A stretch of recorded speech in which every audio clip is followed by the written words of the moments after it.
Hello friends, welcome to ACE Tutorials. Today we are going to solve some problems on root locus method.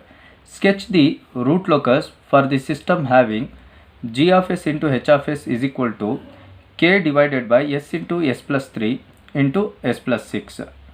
Given open loop transfer function g of s into h of s is equal to k divided by s into s plus 3 into s plus 6. To sketch the root locus, first we need to identify the number of poles and number of zeros. As we know, in open loop transfer function, numerator s terms are considered zeros and denominator s terms are considered poles. In this problem, only denominator s terms are given, that is 3 poles are given in this. One pole is s is equal to 0, the another pole is s plus 3 is equal to 0 and the third pole is s plus 6 is equal to 0. Therefore, number of poles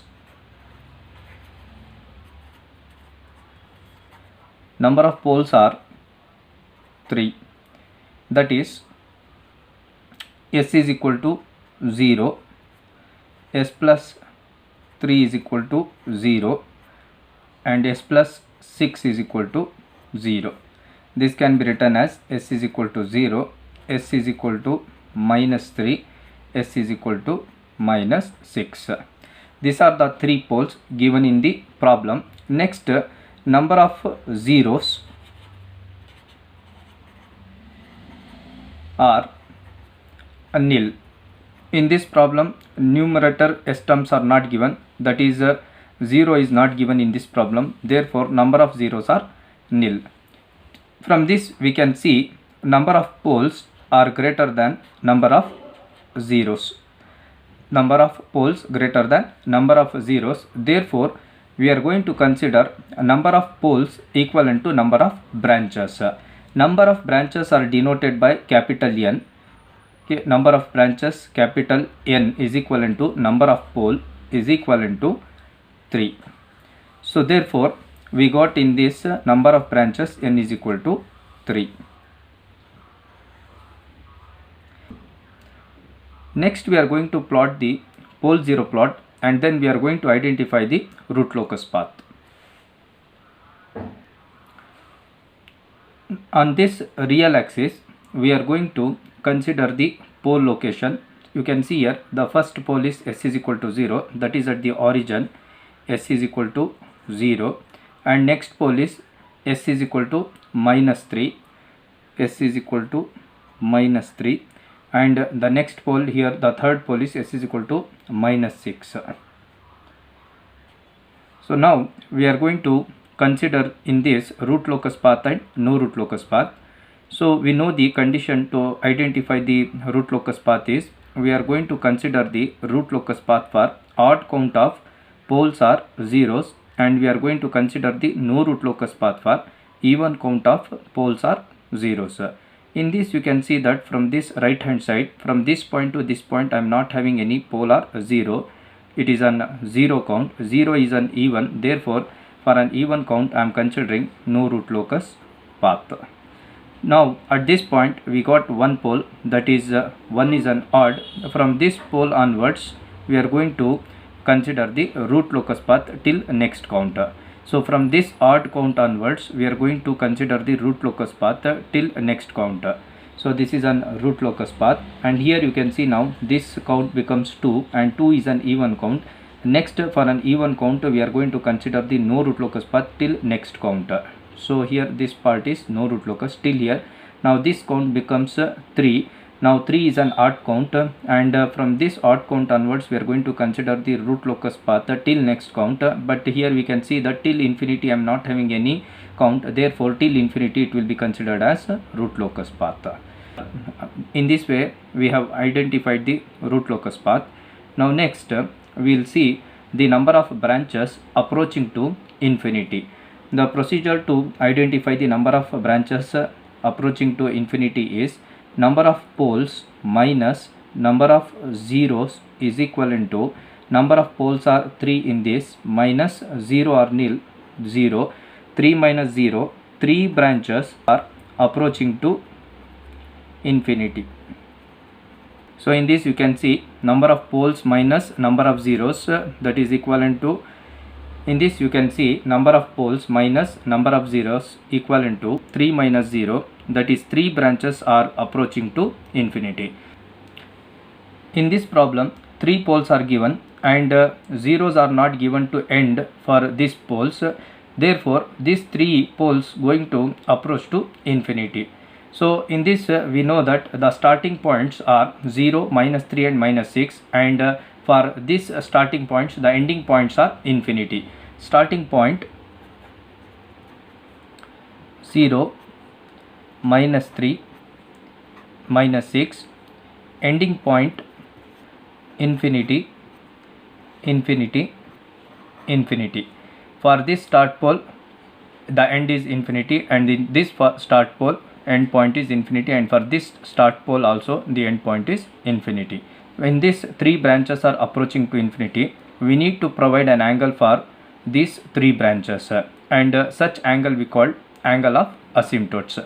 Next we are going to calculate angle of asymptotes, and the formula to calculate angle of asymptotes is theta is equivalent to 2q plus 1 into 180 degree divided by number of poles minus number of zeros, and here this q value changes depending upon the number of poles. In this we need to find 3 angles, 3 angle of asymptotes. Therefore the q value initially we are going to consider 0 for first angle, then I am going to substitute q is equal to 1 to get the second angle, and next I am going to substitute q is equal to 2 to get the third angle in this formula.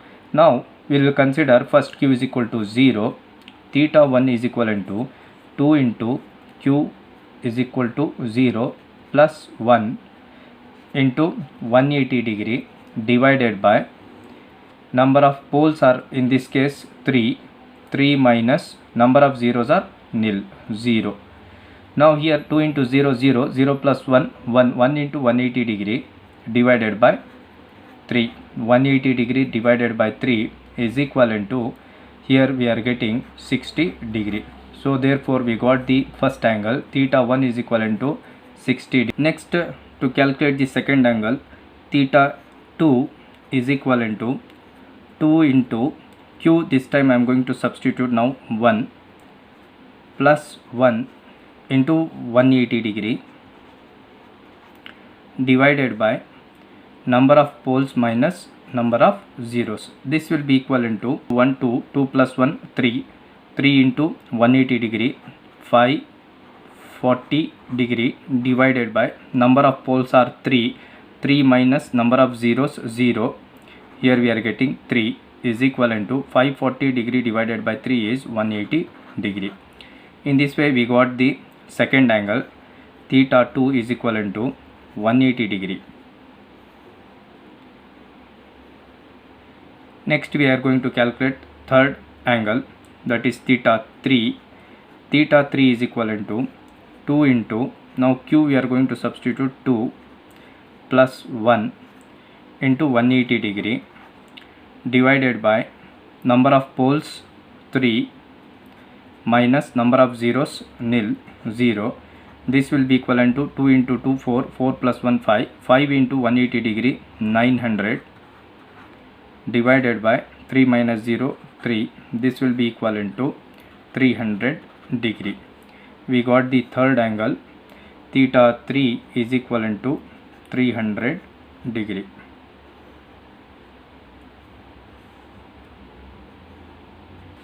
Now these 3 angles we are going to draw on the real axis of the S-plane. To draw these 3 angles on the real axis, I need a point which we called centroid. Next we will calculate the centroid. Centroid denoted by sigma. We know the formula for centroid. Sigma is equivalent to summation of real part of poles minus summation of real part of zeros divided by number of poles minus number of zeros. In the problem the pole values are 0, minus 3, minus 6. Summation of this real part of pole 0, minus 3 and minus 6 is going to be substituted in the formula to calculate centroid, and the second part summation of real part of zeros. In this problem zeros are nil, and in the denominator number of poles are 3 minus number of zeros are nil. So by substituting these values we are going to calculate the centroid.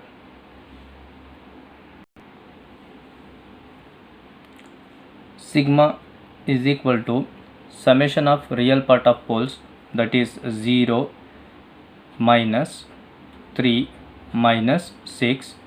These are the real part of poles, minus real part of 0 in this problem is 0, divided by number of poles are 3 minus number of zeros are 0. Therefore I am getting here minus 3 minus 6 minus 9 divided by 3 minus 0, 3. This will be equivalent to minus 3. So here I got the centroid value minus 3.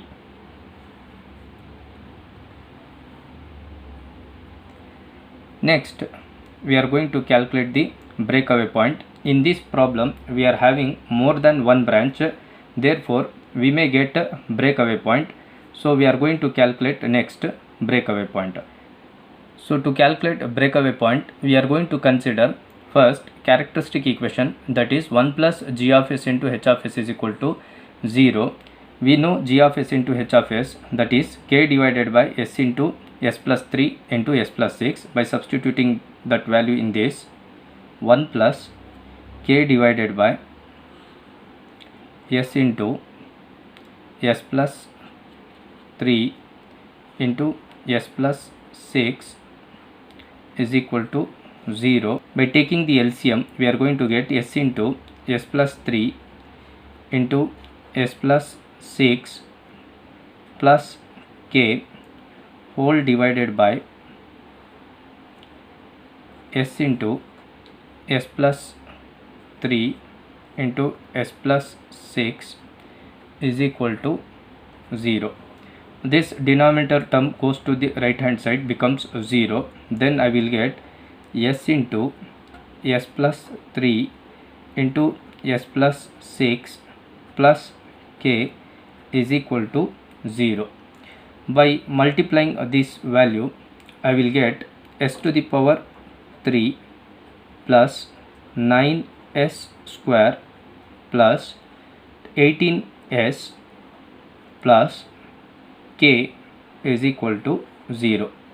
Now once I get the characteristic equation, the next step to find the breakaway point is I am going to find the k equation. I am retaining k in the left hand side and I will take all s terms to the right hand side. K is equivalent to minus s to the power 3 minus 9s square minus 18s. So now for this k equation we are going to differentiate with respect to s. dk by ds is equal to, so the differentiation of s to the power 3 is minus 3 s square minus differentiation of 9s square is 18s minus differentiation of 18s is 18 is equal to 0. So here I got the differentiated equation minus 3s square minus 18s minus 18 is equal to 0. We'll find the root values of this equation. Here the power is 2, then I am going to get 2 root values. In this I am getting s is equal to minus 1.26 and the second root value I am getting s is equal to minus 4.7. These are the two values I got. These are the breakaway points. Now I need to check whether these two breakaway points are valid breakaway points or invalid breakaway points. To check the validity of the breakaway point, I need to substitute this s value in this k equation. Now after substituting, if I get the k value positive, then that s value is valid breakaway point. If I am getting negative k value, then that s value is invalid breakaway point. So first we are going to substitute s is equal to minus 1.26 and we'll see what k value we are going to get. K is equivalent to minus s to the power 3 minus 9s square minus 18s For this I am going to consider first S is equivalent to minus 1.26. For this I am getting here K value 10.39. You can see here I am getting a positive value. Therefore the S value is therefore S is equal to minus 1.26 is valid breakaway point. Minus S is equal to minus 1.26 is valid breakaway point.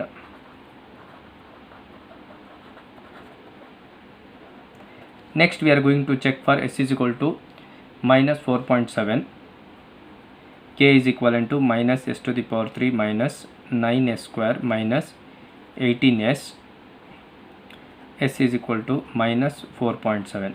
By substituting minus 4.7 in this S, by substituting this S value minus 4.7 in this equation, I am getting K is equivalent to minus 10.39. So in this you can see I am getting negative K value. Therefore S is equal to minus 4.7 is invalid breakaway point. S is equal to minus 4.7 is invalid breakaway point.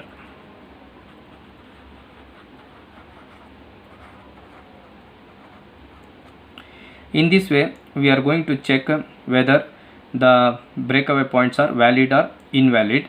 Remember, if breakaway points are real, then we are going to check by this method by considering the K equation. If breakaway points are complex, then we are not going to check by this K equation. We are going to use angle condition and magnitude condition. That I will discuss in the other problems. In this I got one valid breakaway point, that is S is equal to minus 1.26. From this we have understood that to find the breakaway point, first we need to find the characteristic equation. From this characteristic equation we are going to form the K equation, and for this K equation we are going to differentiate with respect to S. Then we are going to get the differentiated equation. From that we are going to calculate the root values, that is the breakaway point values, and then we will check the validity of this breakaway points by substituting in K equation. If K is positive, then it will be a valid breakaway point. If K value is negative, then it will be an invalid breakaway point. Next we are going to calculate the intersection with imaginary axis. To calculate intersection with imaginary axis, I need to consider here Routh's array method. That is, I need to get the characteristic equation. From that characteristic equation I am going to form the Routh array, and then from that we are going to calculate K margin and frequency of sustained oscillation, that is intersection with imaginary axis. First I need to consider in this intersection with imaginary axis is characteristic equation, that is 1 plus g of s into h of s is equal to 0. As we know the characteristic equation, as we know g of s into h of s value 1 plus k divided by s into s plus 3 into s plus 6 is equivalent to 0. By taking this LCM and by substituting we get the characteristic equation. Just now we have calculated in the breakaway point. The characteristic equation I will get by simplifying this is s to the power 3 plus s to the power 3 plus 9 s to the power 2 plus 18s plus k is equal to 0. This is the characteristic equation I got. For this we are going to form the array. The highest power is s to the power 3. I have considered that first s to the power 3, and next I have considered the s power in decrementing order, that is s to the power 2, s to the power 1, s to the power 0. Next we are going to form the two rows from this characteristic equation. For that we know that first coefficient A0 is equivalent to 1, and A1 is equivalent to 9, and then A2 is equivalent to 18, A3 is equivalent to k. These are the coefficients in the characteristic equation. For in the first row I am going to consider the even coefficient, that is A0 and A2, and these coefficients values are 1 and 18. So in the first row I am going to write 1 and 18, and to form the second row I am going to consider the odd coefficients, that is a1 and a3, and a1 value is 9 and a3 value is k, 9 and k. And the third row we are going to form by multiplying 9 into 18. We are getting here 9 into 18 is 162 minus 1 into k divided by 9, and next I am not having any coefficient, therefore here I will get 0. So to get the fourth row I am going to multiply this term with k minus 9 into 0. As we know, if we have in the diagonal 0, then the resultant value is above value, that is k. That directly I can write here in the fourth row k. Now from this we are going to find the k margin value. For that we know that first we are going to consider s to the power 0 row. From s to the power 0, that is from s to the power 0 k is greater than 0. Next from s to the power 1, this equation 162 minus k divided by 9 equal to 0. Now 162 minus k divided by 9 equal to 0. This 9 goes to right hand side, becomes 0. 162 minus k is equal to 0. Here therefore k we are getting 162, which is nothing but k marginal value. Here we got the k marginal value 162. Now we are going to consider the auxiliary equation. If I substitute this k value in this whole row becomes 0. The 0 above row is an auxiliary equation. By considering an auxiliary equation, a of s is equivalent to 9s square plus k equal to 0. Now we know the k value is 162. We are going to substitute this k value in this auxiliary equation. 9s square plus 162 is equal to 0. Next, by simplifying this, I am going to get 9s square is equivalent to minus 162. S square is equivalent to minus 162 by 9. S square is equivalent to minus 162 by 9 minus 18, and s is equivalent to square of minus is plus or minus j root of 18, and this will be equivalent to s plus or minus j root of 18 is 4.24. This value is the intersection with imaginary axis, that is we got one s is equal to plus j 4.24, and the below value I got s is equal to minus j 4.24. Now by considering these values we are going to sketch the root locus.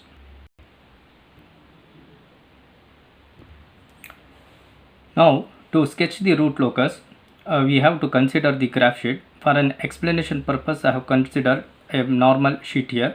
You have to draw on the graph sheet by considering all this calculation what we have done, that is starting point 0 minus 3 minus 6, ending point infinity, then centroid we got minus 3, and angle of asymptotes we got theta 1 is equal to 60 degree, theta 2 is equal to 180 degree, theta 3 is equal to 300 degree. Then breakaway point we got a valid breakaway point s is equal to minus 1.26, and then intersection with imaginary axis we got s is equal to plus or minus j 4.24 for k margin is equivalent to 162.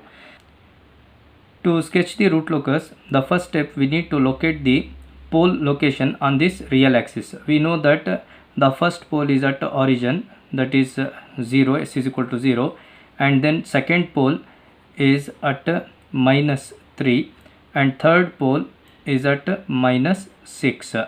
These are the pole locations. Next we are going to identify the root locus path. For that we know the procedure. For an odd count we are going to consider the root locus path, and for an even count we are going to consider the no root locus path. From this point to this point even count, that is 0 count, therefore we are going to consider no root locus path. At this point the count becomes 1, it is an odd count. From this point to next count, we are going to consider the root locus path. So from here to till here, this part is root locus, and now at this point the count becomes 2. From this even count to next count, we are going to consider no root locus path, and at this point the count becomes 3.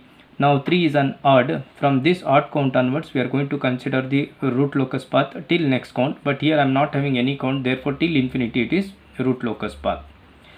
Now after this, we are going to consider the centroid point, and here we got a centroid point -3. Here in this, this is the centroid point, that is -3 I have taken.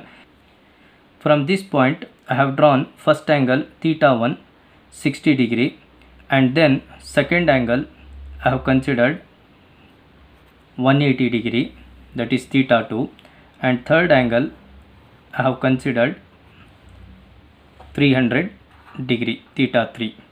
In this way we have shown the angle of asymptotes. Now we know that when I apply the input k is equal to 0 to infinity, this pole will move in root locus path. So this pole will start to move in this direction, and this pole will start to move in this direction. Then we can see here, this both the poles, they are going to meet at one point, that we know that a point where more than one branch meets we call breakaway point. Here in this problem we got the breakaway point, s is equal to -1.26, and this is the value -1.26 we have marked. Validity of the breakaway point you can find from this graph also, that you can see here the value what you got, that you need to check whether you are getting within the root locus path or not. Here the value I got -1.26, you can observe here 0 to -3, in between that I am getting s is equal to -1.26. The second value I got s is equal to -4.7, that you can see here that I am getting in between no root locus path. That means by substituting in k equation we proved that it is invalid, and here also in the graph also you can see that the value what I got I am getting in no root locus path. So whatever the value of a breakaway point you are getting in no root locus path, that is invalid. Breakaway point always will get in root locus path. Therefore this s is equal to -1.26 is a valid breakaway point. By observing in the graph also we can check the validity of the breakaway point.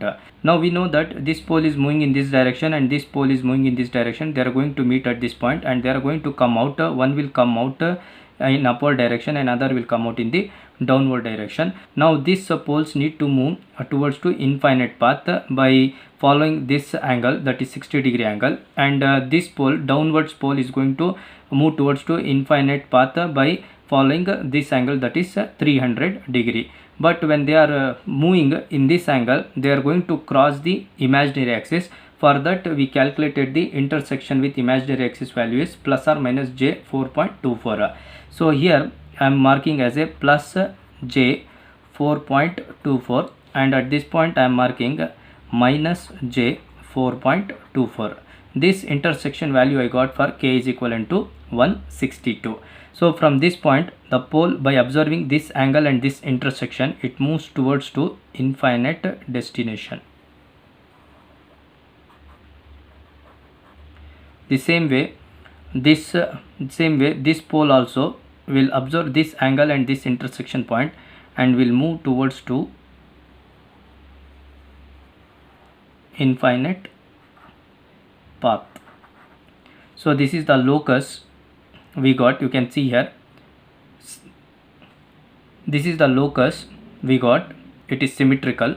You can see in this two poles have moved to infinite path. Now the third pole, you can see this pole will be moving in root locus path in this direction, and by following the 180 degree angle it moved towards to infinite destination. This is the sketch of the root locus. In this you can see we have considered the poles 0, -3, -6, and then we have considered the centroid point. At this point we have drawn the 3 angle of asymptotes, and then the breakaway point we have shown here, that is -1.26. Then we know that when we applied the input, the pole have moved in this direction and this pole have moved in this direction, and they have met at this point, and observing to this angle and this intersection, the poles have moved towards to infinite path, and the other pole also you can see that by observing to this angle and this intersection point it have moved towards to infinite destination. And the third pole in this case you can see that it have moved towards to infinite at an angle 180 degree, that is it is moving in the root locus path. Now we are going to comment on stability. To comment on stability, we know that for a system to be stable, the root should be on the left hand side of the S-plane. If any root comes to the right hand side of the S-plane, it becomes unstable.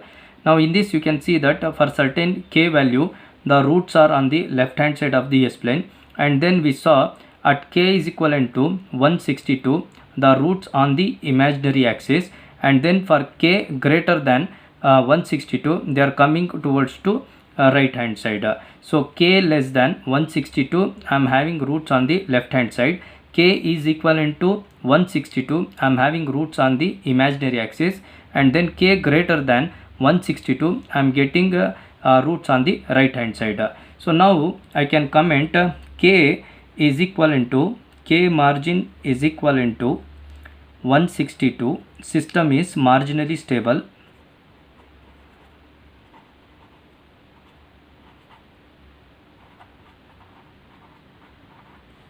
Then k margin less than 162, stable system.